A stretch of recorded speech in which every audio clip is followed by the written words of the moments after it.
Welcome to Color Me Green, a podcast focused on making the world a greener place. Welcome back. I hope everyone has had a great week. I am still very busy with photographer things.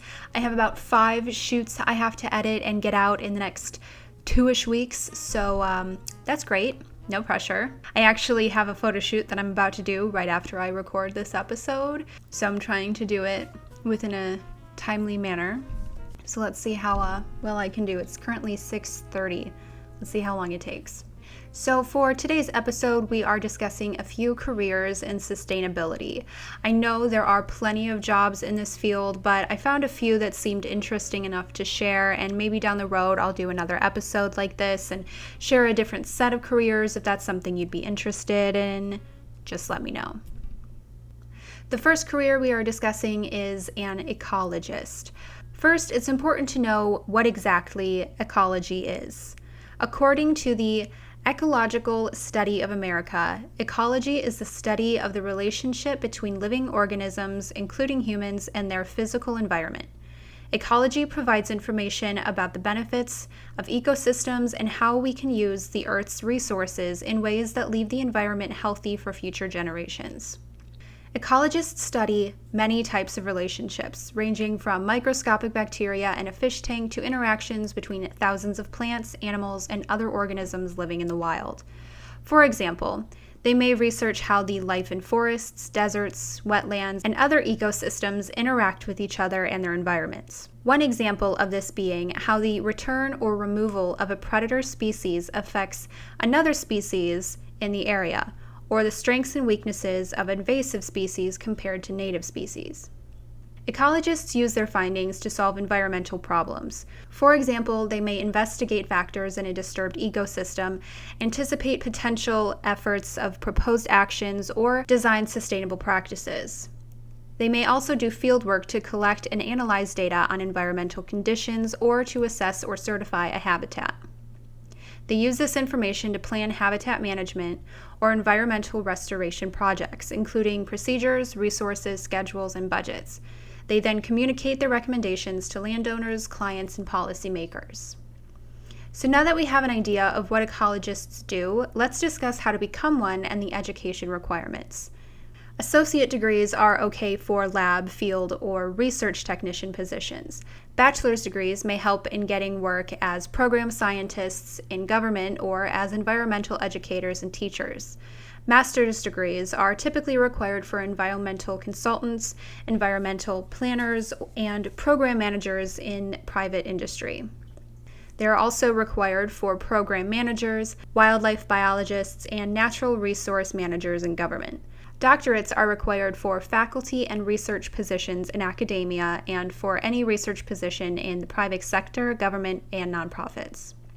Due to the interdisciplinary nature of the field, ecology students often study life sciences such as zoology, microbiology, and botany, as well as chemistry, earth science, mathematics, computer science, and even writing and communication. It's also highly recommended to get practical experience, so volunteering or working as a professor's lab or research assistant or helping out at a park, nature center, or related government agency is also something to look into. Many ecologists work for state and federal government natural resource agencies. They are typically employed nationwide, but generally more jobs are available in the western states or in Florida. As far as salary goes, the median earned salary as of 2020 was about $73,000, and the lowest being about $43,000, and the highest being at about $130,000. The job demand for this field is expected to grow as companies continue to focus on sustainability efforts and as our environment changes. Most of the demand is expected to come from private companies, non-government organizations, and primary and secondary schools. The work and knowledge of ecologists is an important factor in how we create products, industries, buildings, and communities after what we see in nature and making them more efficient and sustainable. Their work brings up the knowledge and tools we need to protect the environment. The second career we are going to be looking at is an environmental geologist. Environmental geologists help prevent contamination of soil and groundwater by determining geologically safe locations for new landfills, ash disposal sites, and nuclear power plants. Not that we want to see any of those. They also help plan new mines to make them safe for the environment. They decide where to put mining waste and how to protect groundwater, and they may develop a soil and water monitoring plan. Along with preventing contamination, environmental geologists also help clean up the contamination from leaking underground gasoline storage tanks or chemical spills.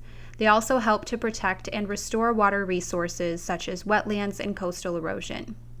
Environmental geologists plan or conduct geological field studies to collect data on a site, such as soil types, rock structures, and groundwater flows.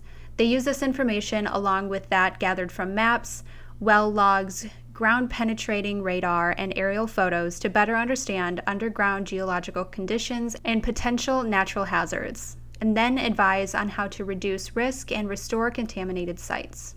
As far as education goes, a number of schools offer undergrad majors and graduate in environmental geology. However, a lot of people in the field have more general degrees in geology. A few courses include the fundamentals of geology, such as structural geology and geochemistry, geomorphology, soil science, natural hazards, waste disposal, climate change, environmental science, and math courses. It's also important to note that geologists use GIS and specialized geological software to map and survey sites, so taking classes in GIS or computer science may be beneficial. As of 2020, the median salary for a geologist falling under the category of geoscientists was about $93,000. Most environmental geologists work for consulting companies where they offer their advice to soil and mining companies and other clients. They could also be employed by those companies directly. Some work for state and local government agencies, and others work as professors or research staff at colleges, if not becoming high school science teachers. The demand in this field is expected to grow by 7% in the next 10 years. Okay, now on to the last career we are going to discuss, which is an urban planner. Urban planning is the planning of land use in cities. Urban planners develop plans and programs for land use in their jurisdictions. They keep their communities vibrant and healthy by keeping up with population growth, revitalizing, replacing, or repurposing aging infrastructure, adding schools, and making communities more attractive to businesses. Urban planners work with government officials, developers, and the public to discuss community needs. They gather and analyze data to investigate those needs and develop solutions. They will review and sometimes solicit plans submitted by developers and assess them for feasibility, environmental impact, and compliance with zoning and other regulations. Planners will often make modifications or approve plans or deny permits. Sometimes they even oversee an entire project. Some planners may specialize in zoning issues, transportation projects, sustainability and environmental issues, economic development, or public spaces. Therefore, it's necessary that they stay current on zoning or building codes and environmental regulations. As far as sustainability goes, they are more often than not involved in sustainable city projects. For example, they may help design parks, rain gardens, and they may even submit proposals for innovative green technologies such as integrated stormwater and black water treatment, LED lighting, solar-powered parking meters and traffic signals, noise barriers with solar panels, or even solar roadways. When it comes to education, urban planners typically need a master's degree from an accredited urban planning program. A lot of programs accept students with a range of undergrad backgrounds, such as geography, planning, economics, public administration, political science, landscape architecture, and environmental design, just to name a few. For the most part, urban planners work for federal, state, county, and city government agencies. According to the U.S. Bureau of Labor Statistics, as of 2012, 65% worked in local government, 14% provided architectural, engineering, or related services, 10% were employees in state government, and 7% worked in management, scientific, or technical consulting firms. The BLS also reported that as of 2020, the median salary for urban planners was about $76,000. Those working in architectural, engineering, or related services made about $81,000, and those working for the federal government earned about $102,000. Within the next 10 years, demand for urban planners is expected to grow at least 7%, which is about the average of all occupations. This, of course, depends on economic conditions, sustainability, and technology advancements in cities. So out of the 3 careers we discussed, which one do you think has the biggest sustainable impact? Let me know your thoughts in the comments. I want to thank you for listening to today's episode of Color Me Green. New episodes are coming out weekly, and hopefully each one has something you can take away and learn from. If you want to request a certain topic to discuss, please feel free to message me on the show's Instagram at Color Me Green Podcast, linked in the show notes. If you loved today's episode, please make sure to leave a review, as I will be randomly picking reviews every week as they roll in to read on the show.